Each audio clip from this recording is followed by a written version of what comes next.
Good morning guys! Andito na naman tayo sa Manukan. Mag-harvest tayo ngayon ng mga fertile eggs.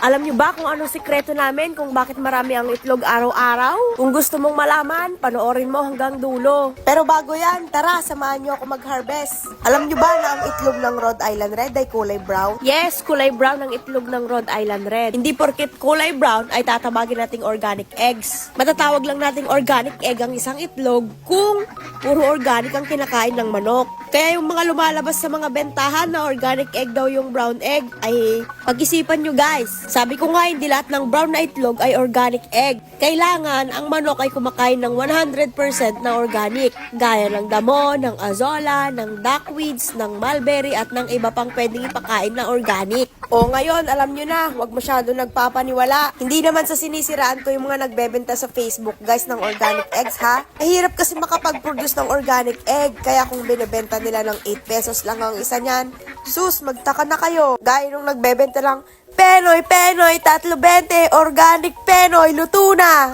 Huwag kayong magagalit dahil yan ang katotohanan. Porkit kulay brown, organic na, sus. Okay, gets nyo? Ito nga pala yung sikreto namin sa pagpapadami ng itlog. Egg 1,000 ng Battlecock. Pag sigurado ang pag-itlog, syempre, sigurado ang pag-asenso.